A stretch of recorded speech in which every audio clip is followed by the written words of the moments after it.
Hello बच्चों, कैसे हो आप लोग। आज हम स्टार्ट करेंगे रिमेनिंग टाइप्स ऑफ रिलेशंस। पिछले वीडियो में आपको मैंने 4 तरह के रिलेशंस बताए थे। Reflexive relation, symmetric relation, transitive relation और इक्विवेलेंस रिलेशन। आगे वाले जो रिलेशंस हैं उनको समझने से पहले आपको समझना पड़ेगा कंडीशनल स्टेटमेंट। कंडीशनल स्टेटमेंट के बारे में आपको थोड़ा सा समझना है ताकि ये रिलेशन अच्छी तरह से आपके समझ में आ जाए। कंडीशनल स्टेटमेंट बच्चों से कहते हैं इफ P देन Q। अगर P होगा तो Q होगा। अब यहां पर बच्चों 4 सिचुएशन अराइज होती हैं। हो सकता है P ट्रू हो, Q भी ट्रू हो सकता है P फॉल्स Q ट्रू हो सकता है बच्चों दोनों ही फॉल्स हो सकता है ये वाला ट्रू हो, ये वाला फॉल्स हो। जब ये दोनों स्टेटमेंट ट्रू होते हैं P और Q, तो ये पूरा स्टेटमेंट ओवरऑल ट्रू हो जाता है। पहला फॉल्स हो, दूसरा ट्रू हो, तब भी इसको हम ट्रू बोलते हैं। दोनों स्टेटमेंट फॉल्स हैं तब भी ये ट्रू होगा बच्चों। केवल एक ही केस में ये फॉल्स होता है, जब P तो ट्रू हो और Q हो फॉल्स, तो ये कहलाता है फॉल्स। TFF।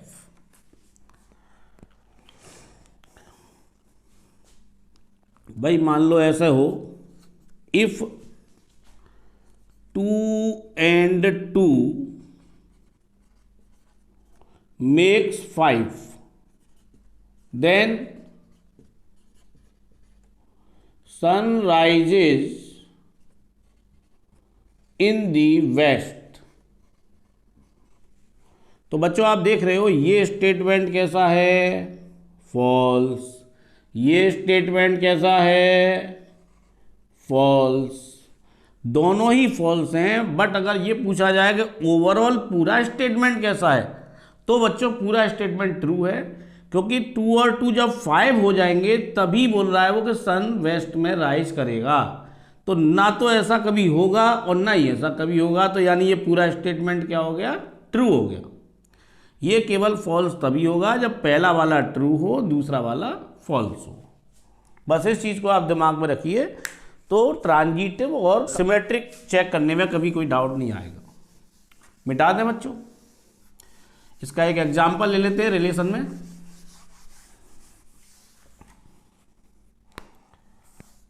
हमने आपको ट्रांजिटिव रिलेशन जब बताया था, तो उसमें बच्चों मान लो ये कंडीशन ऐसे बन जाए 1,3 4,5 ऑन 1 2 3 4 5।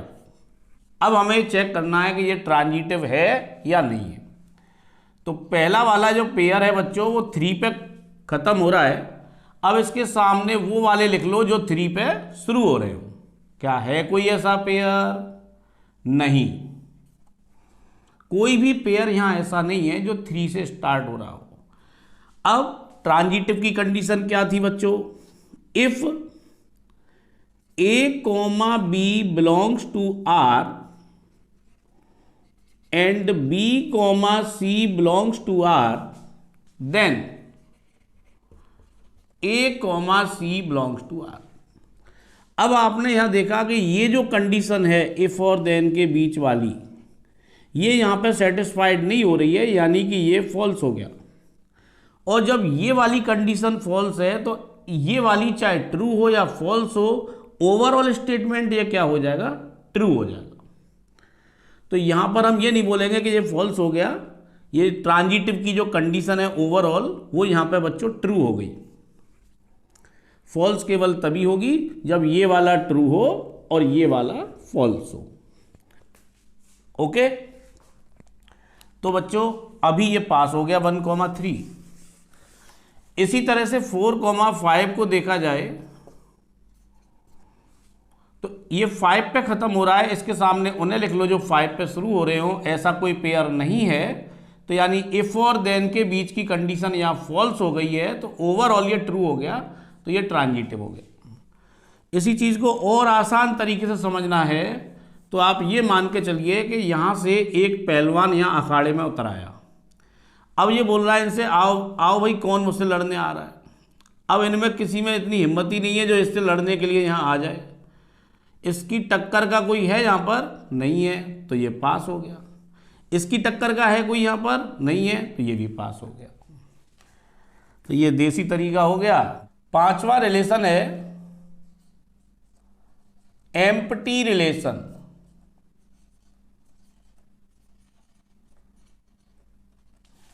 नाम से ही पता लग गया, ऐसा रिलेशन जिसमें कुछ भी ना हो, एम्प्टी, जिसको फाई भी बोल सकते हैं हम। अब बच्चों ये चेक करना है कि ये किस तरह का है। क्या इसमें किसी भी नंबर का डबलेट आ रहा है? नहीं आ रहा, तो रिफ्लेक्सिव तो है नहीं है। अब बात आती है बच्चों यहां पर सिमेट्रिक और ट्रांजिटिव की चेक करने की। सिमेट्रिक की कंडीशन क्या थी? If a comma b belongs to R then b comma a also belongs to are.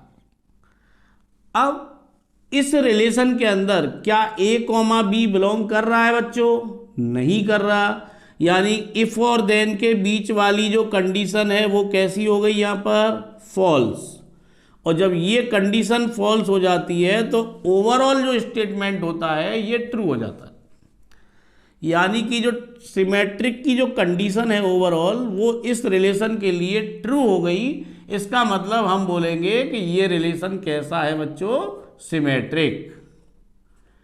It is symmetric. Transitive check कर लेते हैं। If a comma b belongs to R and b comma c belongs to R then a comma c also belongs to R. ये transitive की condition है। अब इस relation में क्या ये दोनों बिलोंग कर रहे हैं बच्चों?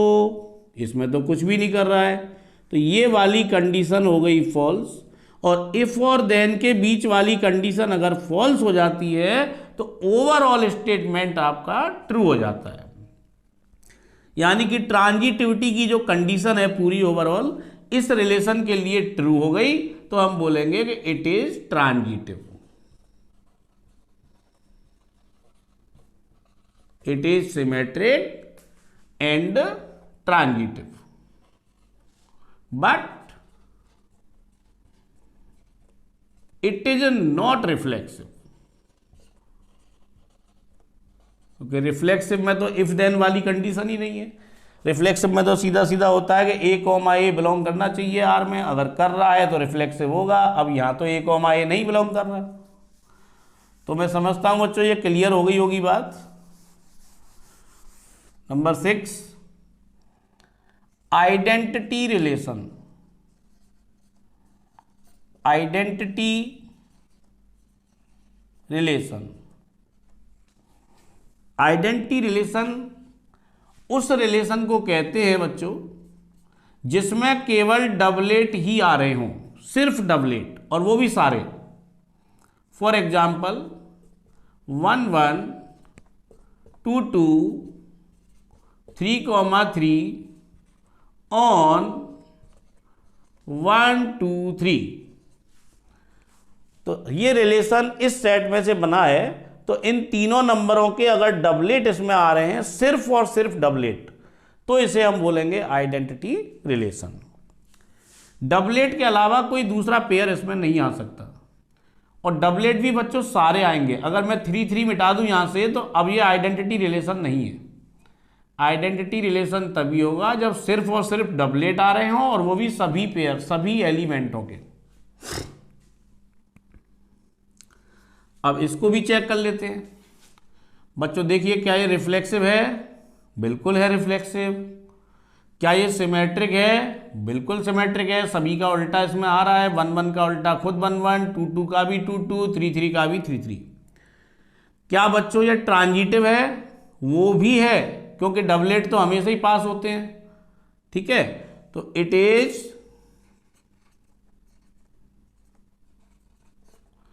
रिफ्लेक्सिव सिमेट्रिक ट्रांजिटिव, और ये तीनों तरह का है तो इसे हम बोल सकते हैं equivalence.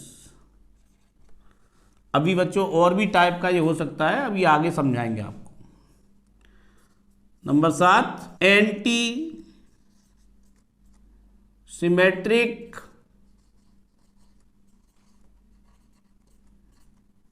Relation. Anti symmetric relation, it means if A comma B belongs to R, then B comma A does not belong to R for all A is not equals to B। ये इसकी condition है बच्चों। यानी हम ये बोल सकते हैं कि if A comma B belongs to R, then B comma A belongs to R if and only if A बराबर B। मतलब एंटी सिमेट्रिक बोलता है कि मेरे अंदर अगर A कॉमा B आ गया तो फिर B कॉमा A नहीं आना चाहिए। लेकिन डबलेट हर कोई आ सकता है। ए और बी बराबर हो गए तो बच्चों इसे हम बोलेंगे डबलेट। तो डबलेट के लिए तो कभी मना नहीं करता ये। एंटी सिमेट्रिक बोलता है कि मेरे अंदर डबलेट तो आ सकते हैं, लेकिन डबलेट के अलावा अगर कोई भी पेयर आएगा, आना चाहे तो आ सकता है, लेकिन उसका अपोजिट उसमें नहीं आएगा।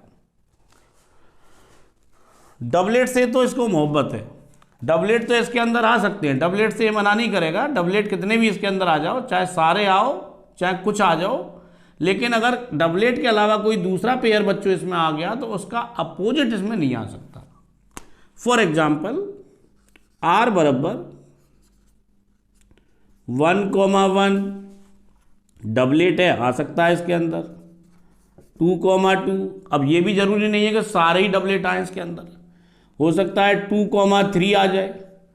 बट अगर बच्चों 2,3 आ गया तो फिर 3,2 नहीं आएगा।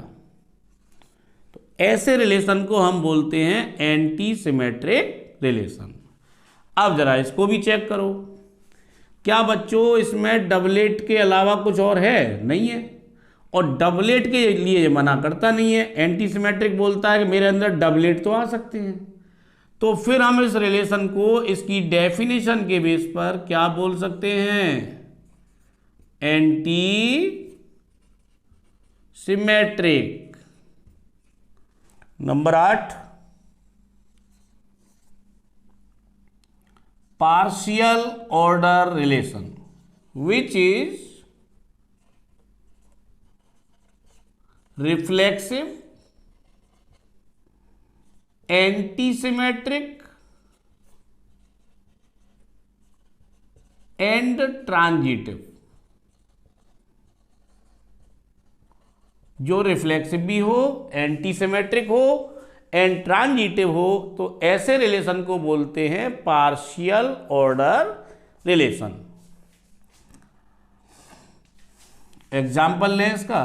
फॉर एग्जाम्पल आर बराबर, अब रिफ्लेक्सिव है तो डबलेट तो सारे ही आएंगे, 1 1 2 2 3 3। एंटी सिमेट्रिक है बच्चों, तो अगर 1,2 आ गया तो 2,1 नहीं आएगा, 2,3 तो आ सकता है। अब ट्रांजिटिव भी करना है तो 1 2 और 2 3 आ रहा है, तो फिर क्या आना चाहिए बच्चों? 1,3। अब आप इसे चेक कर सकते हैं, ये रिफ्लेक्सिव है बच्चों, एंटी सिमेट्रिक है और ट्रांजिटिव भी है। Number 9, universal relation. Universal relation बच्चों अगर कोई सेट लें हम ए, मान लो एक सेट ले लिया ए 1,2। अब हम करें ए क्रॉस ए, 1,2 क्रॉस 1,2, तो ये बन जाएगा 1,1, 1,2, 2,1, 2,2। अब जब इसके हम सबसेट बनाएंगे तो उन्हीं सबसेटों को हम क्या बोलते हैं, रिलेशन। तो उन सबसेटों में जो सबसे बड़ा सबसेट होगा उसको क्या बोला जाएगा, यूनिवर्सल रिलेशन। और इसका सबसे बड़ा सबसेट वही होगा जो लास्ट में इम्प्रॉपर सबसेट बनेगा। तो हम बोल सकते हैं कि यूनिवर्सल रिलेशन जो होता है बच्चों वो किसके इक्वल हो गया, ए क्रॉस ए। ए क्रॉस ए के ही इक्वल हो जाएगा ये universal relation. A cross A is called universal relation and it is an equivalence. अगर आप इसे चेक करोगे तो कैसा आएगा बच्चों, ये इक्विवेलेंस। तो ये 9 तरह के रिलेशंस आपके हो गए। अब इसके बाद नंबर ऑफ रिलेशंस फाइंड करना आपको बताएंगे।